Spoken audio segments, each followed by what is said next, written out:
real quick. Yeah. So that I'm not on the broadcast. Okay. I'll be in the chat though. Okay. Hey, can y'all hear me now? Shout out. Give some shout outs. Can y'all hear me? Let them know if it's working.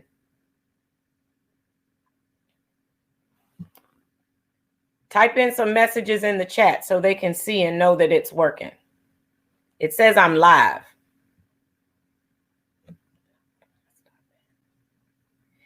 All right, everybody saying yes. Ooh, it's working. So what I was saying was, and I chatted to you guys, thank you so much for everything that you have said that brings me back.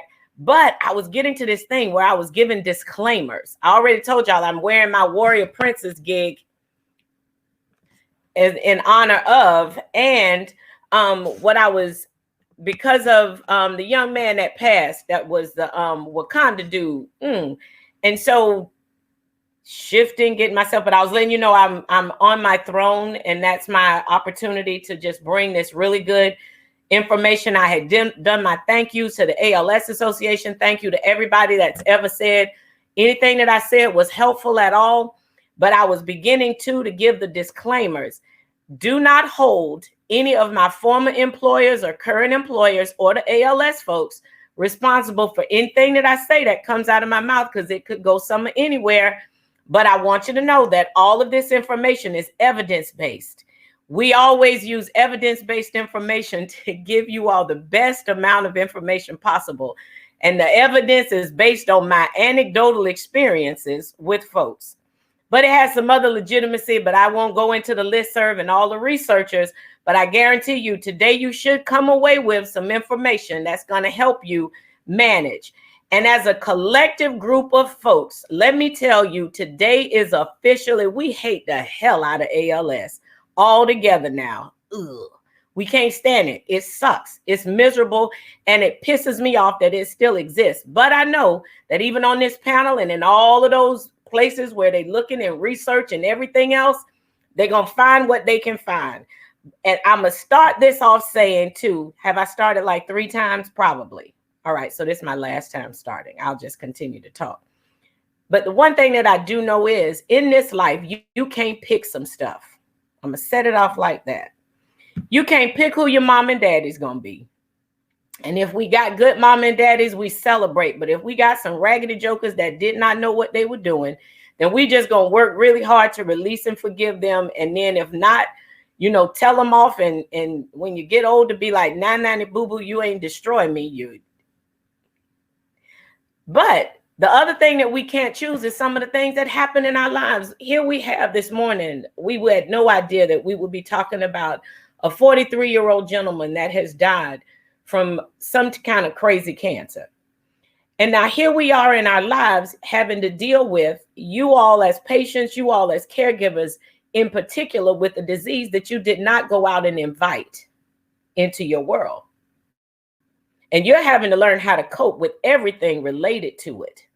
And so I got to tell y'all the champions and the warriors. And if y'all haven't watched Black Panther and honor him, watch it today and be like, getting through ALS, and come up with a slogan and a sign. And remember, I told y'all last time, if you were here, you got to get a theme song. I am into getting theme songs right now. That's my new thing, that if I get down, if I get frustrated, if I get overwhelmed, and with everything that's happening in our country, with everything that's happening with doggone a pandemic on top of having to deal with this, and even the word pandemic.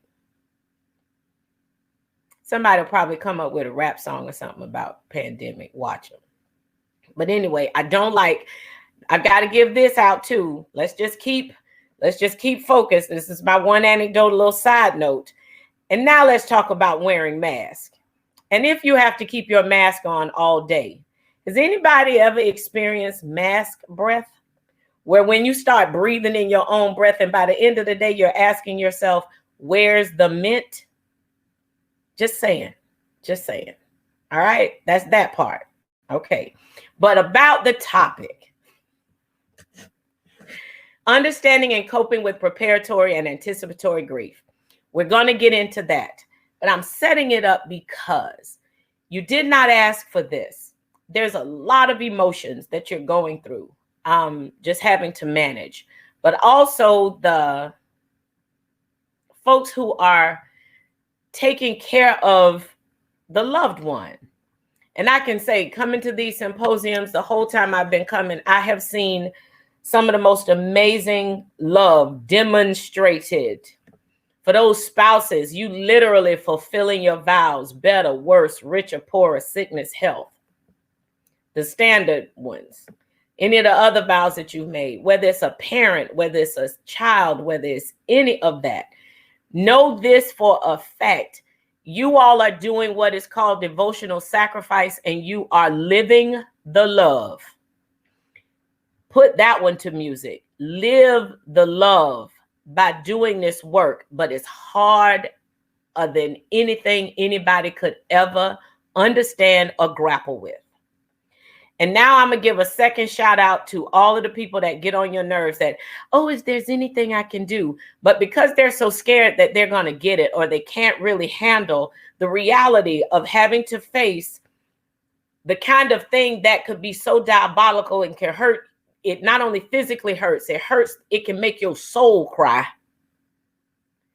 They really avoid it because they just don't want the hardness in their lives.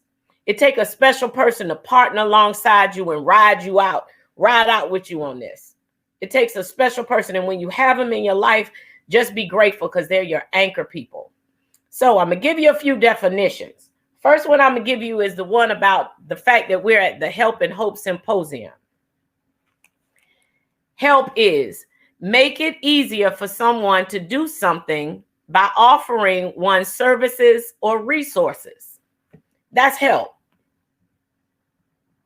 And during this kind of time, the kind of help that you need, you would be surprised. Sometimes if you just drop a fork, that's the last thing that we was just getting ready to wash dishes. You know how you still, for those that still wash dishes, that you were getting a chance to put everything in the sink and you drop that fork. Just the fact you got to figure out how to bend over to pick up the darn fork. That was it, the last straw. What's the help? The phone rings. Then the help say, hey, girl, I'm just calling to let you know, hang in there. And that's help. The other help is when the people that when I was frozen and no, it's not broke again. That was me being funny. Then they come on and they fix it so that you can hear me. That's help. But people have no understanding or no kind of grasp of what it would take to help somebody manage with a life-limiting illness. I am, if anybody's seen me, and I don't know if you can tell now, I'm so hopeful that I said I was going to get me a new body. You know how they put on like TikTok and stuff. I'm getting me a new body. But for those of you that see me in person, you know that there's some specialness about me that's extra. I'm going to just do like this. You know?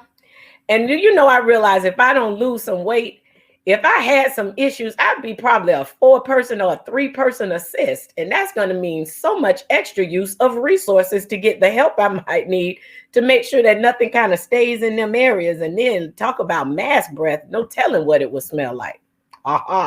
Plus, I make sure that I can't run around. But remember, I told you when we're not selling anything in particular, but remember to order this because a couple of squirts can make sure that those things go away very quickly. Poop, I think that thing where you put the stuff in the toilet, then poop on it, I don't think that does as well as killing it with this. But understand too, sometimes you just need those big kitchen matches, and then you have to strike the match and then blow it out real fast because the sulfur is the only thing that'll get rid of it. That was an extra caveat. Remember, I told you, all of this is evidence-based. Anecdotal stuff. I told y'all about my husband. He never pooped around me when we was courting, but that joker pooped, and then the dogs and everybody was crawling out the house. It's still there. It's been 9 years. But we done learned. Strike that match, blow it out, sulfur. Okay, help. What is hope? Hope is a feeling of expectation and desire for a certain thing to happen. Right now, if I had it, I would be able to get rid of all of what everybody's going through with just a wave of a wand.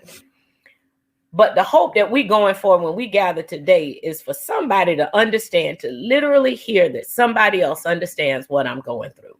So I get validated. That's where my hope comes from. The fact that we would get somebody to talk to us about some of the questions that we have and to offer a perspective on how we can face this. That's what the hope is going to be today. And the hope comes from knowing that you are still alive. And I mean deliberately and intentionally going after what's good about my life right now, period. And that's with all of us. Since I've been starting working with the ALS symposiums and coming and talking with everybody, I used to work for a hospice provider, but now I work for a mental health provider. I went from one end to the other, but then it's all the same. And I work in crisis. So to set up to talk about preparatory and anticipatory grief, got to tell you what a crisis is. A crisis is a time of intense difficulty, trouble, or danger. And if you were wondering, having this diagnosis is crisis. It's straight crisis, constant crisis. It's perpetual crisis. And the last time we talked a little bit about something called secondary trauma for those that are caring for someone. However, I'm going to be very specific today. We've shared all of that kind of stuff, but I'm going to talk particularly, we're going to start out with the patient. But I got to give this caveat. We had a gentleman that passed away today. All of us are living. Everybody inhale, exhale. We are alive.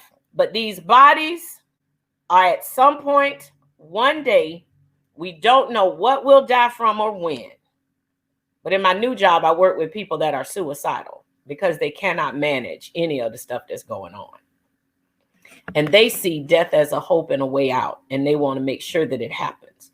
Not talking about that stuff, though. We're talking about us engaging. And if you come to this symposium, you're looking for information on how to do this. But know that you're in crisis, okay? And that all of us at some point are going to die. We seriously will. There might be a day where Vonceil just won't exist anymore. I hope the heck somebody has totally enjoyed me because I tickle me. I seriously do. I get a kick out of being me. And at some point, I realized I had spent a lot of time worrying about stuff, speculating, wondering what ifs and all of this. And I have seriously learned how to chill out and just go with right now. So because all of us are going to have to pass away at some point, we want to know how we're going to finish. But believe it or not, some of us have gone through our whole lives not even expecting that death could be a part of our living experience. We've learned very much now how to celebrate birth. Maternity clothes that used to exist where you tried to like be the balloon thing. From Beyonce to them other people. I want my baby bump to show. They wearing the skin tight stuff. They even put it all out there. They'll even draw on their bellies, put smiley faces. They're not getting it tattooed, but they are definitely doing stuff with a belly that they didn't used to do. If anybody wants to read something that's very interesting, there's a gentleman called Ira, and I'll put it in the chat. His name is Ira. Let me get to my chat. Ira Bayok. And he has done some work on how to just finish. That's his thing. The beginning of life has transformed in our society, leaps and bounds, because now people are able to know. There used to be a time where there was a maternity ward and nobody came and the women were there and they had to endure labor on their own. Go all the way back to the out west. You had midwives and so many women died in childbirth and so much was going on then, but they've really come up on how to do birthing. That's where the body expels a life. Death, however, we haven't gotten to that point yet. A lot of us have never even considered our own mortality. So that's the first part. Preparatory grief is an individual recognizing that they have a life-limiting illness or they know what they'll be dying from, and they literally prepare for their own finish. And I like to use the word finish because the life is finished in this body as we've known it. But preparatory grief happens when you recognize or you get either a life-limiting chronic diagnosis that you actually they can talk to you about everything that could happen or even what you're experiencing. And you know what you'll die from. And you literally have a time frame. And I learned about this in hospice world because in hospice, you have a 6 months or less diagnosis or prognosis. I'm sorry, not diagnosis, but prognosis. And when you have that prognosis, that's that time where you begin to prepare for your own finish. But in that preparing, what happens is you have a grief reaction. You have a grief reaction in your emotions. You have a grief reaction in your physical self. You have a grief reaction in your spiritual self. Imagine if you're the person that has been doing everything that you've considered just right, or you've lived your life, you've been responsible, you've done the things that have needed to be done. I had a lady that was so very angry. She was so angry. And when I came in as her social worker, she lit into me because I'm a big girl and it's a secret. I have been sedentary most of my life. The thought of running, moving, shaking, all of this, it's an effort. So when I walked in and she saw me, she literally said, how in the hell is it that I've got cancer and you walking around and you've not done anything to take care of yourself? Now, there would have been a time probably when I would have said, who in the hell are you to be talking to me like this? You the one with the cancer. But I didn't do that because I'm a consummate professional. And I actually am a clinician that is able to just engage empathy. And I said, I'm so appreciative that I'm here for you to be angry with, because if I were in your shoes, I'd be pissed too. And from there, she just broke down and she cried. And we literally talked about how she said, I'm not the one who's supposed to get this. So we had to work through, what does that mean? Who is supposed to get it? And I've also had people that I've met that in their preparatory work of facing their own mortality, they've said this has woke me up and now I'm making sure that I live. As I was watching the chats flow by, somebody sent out and said, because of this, I've known some of the best love ever from my children. I may be paraphrasing it because I just glanced. When I said live to love, the literal experience that the patient is going through is, how in the world am I going to live with this? How am I going to let my family know that it's going to be okay? Or if I'm not okay, can I work through this unfinished business that I have with myself? You know, there's a lot of things about living that we know. We know we like cold soda and not hot soda. We know that we like air conditioning in the summer if you live in Florida. One of the reasons that I love that I am employed, and I don't mind if I work hard, because I like air conditioning in the state of Florida in the summer. I definitely don't even know how I would function if I lived up north. Have no idea. If it was snowing, I would go to the door. I'd be like, I'm not going out today. And I don't complain in the summer either, because August in Florida is a beast. But anyway, we know some things. We know it beyond a shadow of a doubt. Some of us know what shows we love to see on TV. We know what we like to eat. But there's something that none of us know about. There's books about it and all this kind of stuff. But we don't know what death will be like, what it is to experience it. I've even seen it. I've been in hospice work for 14 years. But for my own, I don't know what that's going to be like. So it's a super unknown. And there's no way, I don't think, really, for anybody to just digest it and know it's okay. However, I've met some people that have peace about that unknown that's coming. I've had people talk about how exciting it's going to be.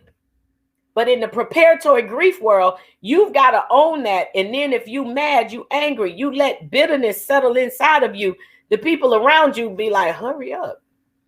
Did I say that? I told y'all the disclaimer.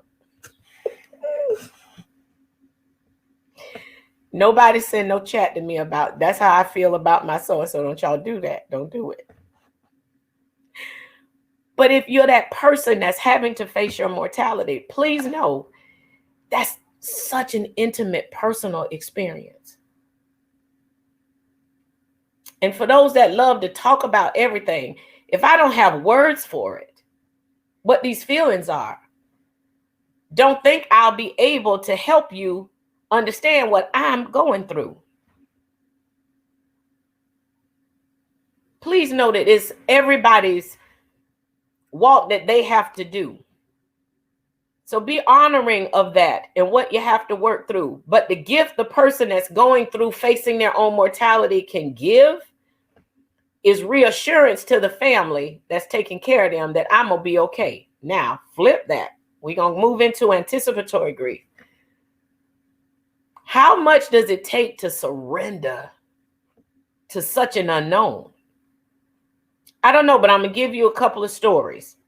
Remember, this is anecdotal, but it's got some evidence base to it. My oldest patient, and I've said this to you all before, was 105. My youngest patient that was talking to me and engaging me was 7 years old. My 7-year-old said it like this. He said, I'm sad that I'm going to probably have to die. I said, why are you sad? Because it's going to make my family cry.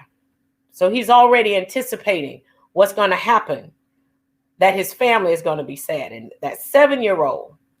So we talked about him and him jetting from galaxy to galaxy and being a superhero. My 105-year-old said, I've lived long enough.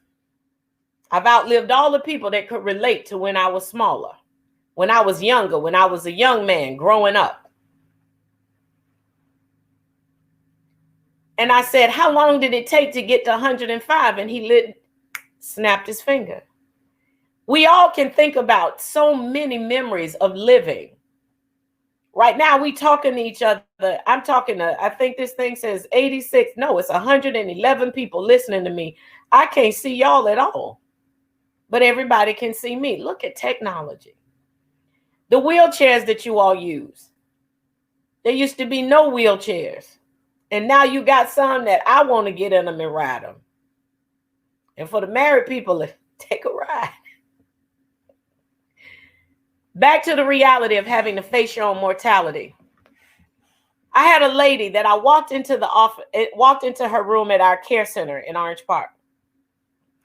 The lady she was intubated, and she had the tube, and the machine was literally breathing for her. But I've not ever usually seen patients where that's the way that it goes. I usually have patients that aren't able to talk, but I walk in this room and this woman looks at me and she says, hi. And I'm taken aback. And I said, you have such an aura of peace around you. And she had a Christian background. She said, I have walked with him all my life. I'm so excited. Soon I'll see his face. I was like, whoa. Now, you hear about the Christianity, we have funerals and all this, but I never heard nobody just ready. Most of the time, those are individuals that have such a faith crisis. They really want to see the miracle or the deliverance or the healing on this side. They don't have a bridge part. And it can be a challenge. A big challenge. But I also met a lady who was Native American. And she was seated in her little throne but she had all kind of cool behind stuff all around her. I did not know all of the rituals in that culture. I couldn't have, but could I honor and be revered? I just revered all that I saw. This lady had someone that was outside and in that ritual, and I do not want to be disrespectful, but she had a thing that was up in the window and somebody was outside. And apparently when an owl would come by, that gave her, and literally, I'm telling you, things that are mysteries and things that are mysterious. We can't answer some questions. We just can't. Death is one of them that we really can't answer. All right. Now, she said, there's a parade of people who've gone before me, and I'm getting ready to take my place. I mean, I was just floored. I was like, wow, just the thought, use your imagination. And I like using my imagination when it comes to these things that are unknowns. Again, some things are mysteries and some things are mysterious. Like when my mother left this earth, she had a strong finish too. I was proud of her. She did good. And we had good fights and we had good fun. So another part of the preparatory grief for you as an individual, if it's something that's bothering you or something you need to say, something that needs to be addressed, work on your unfinished business. Set an appointment. Have the people come around. Have somebody dictate it. If you don't have any problems with any speaking, say it. Say what you need to say to people. That was a song. Say what you need to say. Say what you need to say. That'll be a song y'all can look up and then. But those things can sometimes be difficult. Some people I know have made sure that they didn't say certain things because that was a way that they could control what was happening when something was so beyond their control. And they left their family members to wonder. And the family members had a hard time once they died. And I actually had to help them work through the fact that they didn't say anything. So what do you think they were doing? You know, we go through that kind of thing. Now I wish I had my spot. I got to go back to what the thought was I had. Dun, dun, dun, dun, dun, dun, dun, dun. I'm going to get it. I'm going to get it. Oh, my goodness. Okay, it's gone. Maybe it'll come back. We were talking in the vein of, I talked about the oldest, talked about the youngest, the lady that was in, that she saw the line and she said she was going to take her place. My mama had a strong finish. There we go. I got back to it. My mother had a strong finish in the sense that she said, I'm tired and I'm ready to go. So in the preparatory grief world and unfinished business, I had a fight with my mother. We've all been big women in my family. I promise you, my grandmama was just rotund. They fed us and that was how they did love. We just eat. Good food too. You know, and for those of you that might not, just smack your lips and just remember. My grandmother loved, believe it or not, but cherry vanilla ice cream. Not my favorite. But every now and again, the butter pecan. Well, my mother had always, we all were big people. So here I was, I'm a big woman. I've come back home to help my mom because she needed the support. I moved into the role of caregiver. My daughter, big woman. We all big girls. Now, just in case if you've ever seen me before, I done told y'all I got extra. Now, the husband that poop is so stink that it make the dogs whimper. That joker, when he saw me, he ain't see my face or nothing. All he saw was my tail. And he has preference. And that was his preference. So he had said, when I turned around, he didn't care if I looked like a gorilla. Well, fortunately for him, not so bad a gene pool. I ain't mad about it. So my mother, though, she was angry and frustrated that we weren't healthy, but she could not communicate that. I've not done a good job with my daughter either. But she hurt my feelings so bad. I was able to say to my mother at some point, I said, do you know it wouldn't matter if I was no disrespect to the pole dancers, but I said, you wouldn't have cared if I was a pole dancer, anything, as long as I wasn't fat. It doesn't matter that I'm a successful woman doing as well as I am. You don't like me because I'm fat. Tears, we fight, you know. My husband comes in and he's like, I'm gonna have to be the one to take care of you. You're not finna pick at my girls and having them sad like this. Mother, you can't do it. And then my daddy, oh my goodness. My husband, hey daddy, my husband found a picture of my mother when she was heavy, because remember, she had gotten older and she didn't have as much appetite, so that joker had lost a bunch of weight. He found a picture of my mother when she was heavy, and he ran in the room and said, look at you, this was you, and you gonna pick at them for being big? And he stuck the thing up on the back where we had the calendar, and she said, oh, you take that down. He said, oh no, you go look at this every day. So when you're facing preparatory grief, you have to have the unfinished business. Now I'm gonna caveat over to anticipatory grief. The patient, the individual with the life-limiting illness that's facing their own mortality, also has the anticipatory grief, as well as the people who are caring for them and recognizing that the changes are happening, that they are getting ready to lose a loved one to death. Managing change, any kind of change, can create a grief reaction.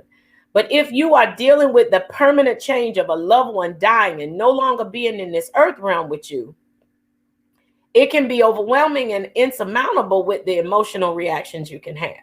Some of them would be sadness, anger, frustration, guilt, and you wanted to those days when you're angry and frustrated and you just don't want to have to change nobody no more. You just are like, I didn't sign up for all of this, even though I'm living my vows. Man, I didn't know it was going to be this hard. And because you're having those kinds of emotional reactions and the frustrations, you actually can end up feeling guilty about the fact that you're not being happy. Now, remember, we done moved from the 50s, and don't nobody get dressed to vacuum no more. They never did. I don't give a flip what them people on TV was doing. We wasn't getting dressed and having the A-line dress and that tiny little behind waist and your hair all coiffed to vacuum or to dust. We ain't do that. So then there's these unrealistic expectations about what somebody should be doing. Oh, I hate the shoulds. Shit on the shoulds. I didn't say that. I did not use profanity. I said sugar, honey, iced tea. I don't care what anybody says. But there's the reality that when you're going through all of these things, oh my goodness, you are so frustrated. So I want to be able to say some of the emotional reactions that you have, make sure that they're steeped in the facts of your experience. I'm not discounting that you're not going to feel this. I want everybody. Look how animated I am. I want everybody to feel it. I'm the feeling girl. If I'm happy, you know it. If I'm sad, you know it. If I'm angry, you're going to know it. Quick caveat, it's 11:40. They gave me an hour. Oh, can I pack it all in? You see, I can talk without stopping. I tickle me. But let me tell you about crisis. When I did a time of intense difficulty, trouble, or danger, and the reality that you got to feel what you need to feel. COVID came in. God darn COVID from wherever it came from. In March, I had, remember, it's anecdotal, but it's evidence-based. I love my grandchildren. I love my family. I enjoy them very much. In March, I had them here for spring break. COVID happened, and I had them here from March to August. I ended up having a 4-year-old, a 5-year-old, an 8-year-old, an 11-year-old, a 14-year-old, and a 17-year-old here with me as family. The 4-year-old came to me not potty trained. 4 years old, speaking in full articulate sentences, but that joker would not go to the bathroom and poop in the toilet until he came to grandma's. We're not doing this. It is a personal hygiene issue. And the fact that you just walked down the hallway and said, I guess you're going to beat my butt because I just pooped my pants. Oh, no, joker, you finna shift. So we did the shifting. We made up a song, pooping in the toilet. Pooping in the toilet. Hey. Then we did picture taking of what would come out of the little 4-year-old. And I kind of got an understanding as to why the joker wouldn't want to go to the bathroom. If you've ever seen a log floating on a river, that's what came out the little baby. And I was like, I literally have pictures. Because then that was a part of the potty training process. After he would say, come see what I did. So it became this honor and this badge of honor to be able to poop these logs out in the toilet. But anyway, he turned 5 while he was here. The 8-year-old turned 9 while she was here. The 17-year-old left alive. And that was only because I want to be able to come and talk to the ALS Association people. And I didn't want to have to go and get incarcerated and sit in there from killing him, choking him with my right hand, and then grabbing the taste out of his mouth so he never tasted sweet or salty again with my left. I promise you, the dude was just, I don't know. And a teenage male in the corner on a electronic device, then he would stay up all night and eat all the food. For everybody that's ever fed children, I understand now why people ate grits a lot and rice, because these jokers eat. They ate constantly, and they don't have the metabolism of their grandma. Them jokers was really hungry. And they were here for a long time. I was in crisis, and I had preparatory grief and anticipatory grief that every morning when I woke up, they were still here. I had the biggest crisis panic attack at Walmart. I never spent that much money in my life in Walmart. And I've never again buy them individual bags of chips. They just go too fast. But anyway, that was such a 3-minute caveat. But I'm going to wind it up with the anticipatory grief part. As a family, when you are in crisis and having to shift and adjust, I want you to be aware of all of the emotions that you're having. Intentionally create a safe place that I can feel what I need to feel about the fact that my loved one is dying. And not only is my loved one dying, if they're dying of ALS, it's diabolical, it's long, it's miserable, it's all of these changes. Decline after decline. I got to learn level of care. I got to hunt for resources. I have to keep a stable mind, because if I'm not there, what's going to happen to my loved one? So all of these things are in place. And they're emotional reactions that you're having to a real life event. So please give yourself permission to not be Pollyanna vacuuming in high heels. Male or female, high heels on the men or high heels on the girls. It don't matter. This mess is hard.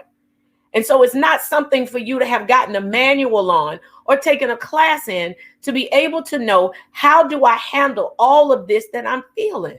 Where can I be safe to say, I'm pissed, I'm tired, I'm exhausted, and I don't know if I can do this anymore. The goal then becomes, the goal of any of this as you're going through is comfort and safety. But you don't get to be ignored in all of this, because you're not the one with the disease, literally.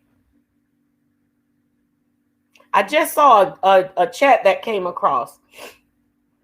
In the anticipatory grief, the one thing I want you to do is be in the moment and engage it. The best conversation I had with my mother, and we made up, and the girl got sweet as pie. She really did.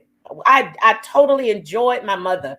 And did I miss her? Yes. No, a little bit of a personal share.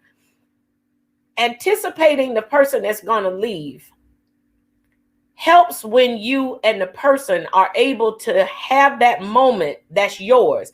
Believe it or not, my mother passed in 2016. It's 2020. It's 4 years. That same year, my sister died in July. So I had my anchor person that was my cousin died. So here I got 5 people end up dying in 2016. I was so mad. And I was angry just because they weren't here anymore, period. I didn't want to go to gatherings of family because all I saw was who wasn't there anymore.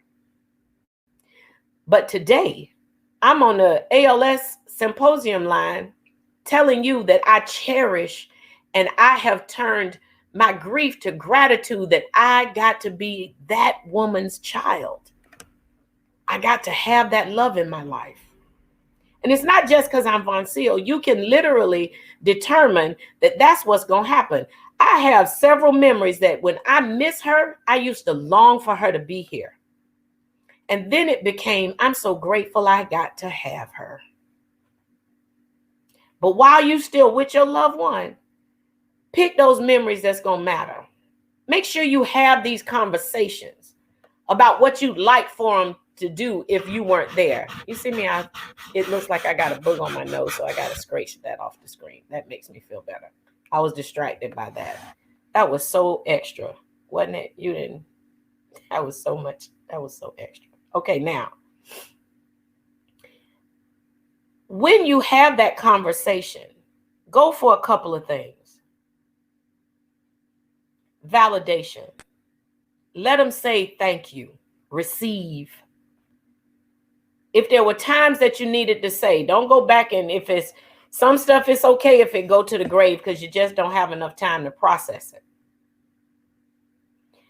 But also have these conversations. You know, it's been good loving you. My favorite memory of you. Do you remember that time when? That's called life review. Review that life. Review your life with that person. Pick those memories. And then when they are finished, you have the purest, greatest, biggest satisfaction that you literally lived to love them. that y'all did this damn thing. Y'all got it done.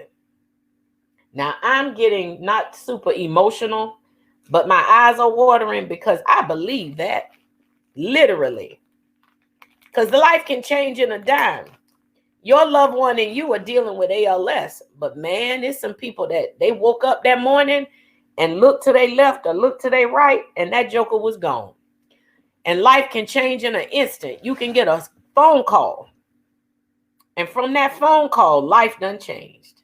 There are suddenly snatches, and then there are the times that you get to anticipate it and do this work. How amazing it is that your life can come to this. And yeah, I described it as amazing, especially if you get in the know. You better know in my house, even though I had this. Some of you might be old enough to remember Jack LaLanne. Jack LaLanne was doing what do you call that? Doing exercise and all this kind of stuff. And his thing, he said, it'll work you into shape. Well, at my house, the thing that became Jack LaLanne was the strap that I used to do squats. Yes, I believe in a solid, safe corporal punishment. So, ladies and gentlemen, remember, this is not the ALS people. It's not. This is just Vonceil. Sometimes you could be mad enough to want to pop a joke upside the head, but don't hit nobody now. We don't want. I'm also a mandatory reporter, so don't you do nothing that's intentional to harm a vulnerable adult or a child. I forgot where I was going with that one too. I'm so sorry. Now I've gotten tickled just thinking about. I had this one granddaughter that would have these tantrums, y'all. She could not self-soothe, and she would get mad because she couldn't get a snack. I'm like, girl, you just finished eating. You're not hungry. You just want it because you see it. But after she would get spanked, she would look at me literally like she said, I was sick of me too. So in the course of as you're living, it's okay to have those moments, but please, please, please seek out what's good about everything that you got. The fact that you learned about this and you signed up today. If there's anything that I've said that has validated some of what you've experienced, and know you're not crazy, and know you're not supposed to be doing vacuuming and washing dishes in heels. You're doing a hard life work, but you're more than capable. And if it's that loved one that finishes, send them off with a serious salute. If you're the one, and this is one of those greatest fears, go ahead too. If anything happened to you as the caregiver, get your backup plans. Talk about what you would like. I've told my people I've enjoyed this body. On some occasions, I don't understand chin hairs, but I keep a tweezer near me. But when I'm finished, oh my gosh, I'm not that particular about what they do with this body, but I sure want them to remember me. So you're spending that time when they're gone, loving and remembering them. Know that you gave what you could in that relationship. Serving, honoring, being devoted, being kind, having good fights and good fun. So it shifts from the preparing to die, grieving that the death is going to happen, to when there is the finish, that you finish strong. And that everybody, once you're gone, loves and remembers you, celebrates and are grateful that they got to have your love. They honor you by making sure that they love and take care of themselves when you're not here anymore. So thank you to everyone that's doing it on a daily basis, taking the time to celebrate in the midst of ALS. Not that it's going anywhere, but I applaud you too for getting yourself around people who will understand. But everybody still got to walk in their own shoes. And I can't say I trade them with you because I don't know what I would do. But I doggone sure hope that I would dig in and bring everything to the table that I got. particularly humor, because some stuff just be funny. And try not to get your fingers caught up in the wheels or the spokes of the other thing when you're trying to put something in the trunk of the car, and then they asking. My other caveat that I'm gonna leave, and it say 7 minutes. I think 7 minutes to 12. The other thing I'm gonna leave you with is before you go check on them, always go to the bathroom. Empty your bladder so that you ain't got to be in a tight trying to take care of them and then end up peeing on yourself. But if you do, just clean it up and put them in the hamper. And then another thing, if there's an opportunity for somebody else to do your laundry, send it on out. If anybody asks you, oh, is there anything I can do? Yes. Could you please give me $100 gift card to the laundromat up the street, and then go pick it up and drop it off? And we're doing social distancing, so could you just leave it at the door? Because that person, of course, if they get your ear, they're gonna wear you out, and they would have talked for like 1,000 hours when all you needed was the laundry delivered. Or if the other person says, is there anything we can do? If somebody offer you food, tell them what you want. Don't just let them bring you something. And then you can say, yes, I would like the shrimp skewers from Zoe's Kitchen with the da-da-da-da-da with the so-and-so on the side. Ask for what you want. Definitely. If somebody wants to come and watch or be with the person, if you that super caregiver that's got because being in control when you don't know how to do other stuff, don't worry about whether they're gonna do it like you. Just let them do it. And then for the patient, if they need a break from you, let them get the break. Don't tell them don't let so-and-so. Just tolerate whoever coming and you know they're gonna have rough hands. And on that note, to all of you, thank you for every single minute of every day that you go through what you go through. To be that loved one, to be there, to live, to love, and to love and remember, to prepare for the love and remember time. Thank you so much. Everybody give yourself a round of applause.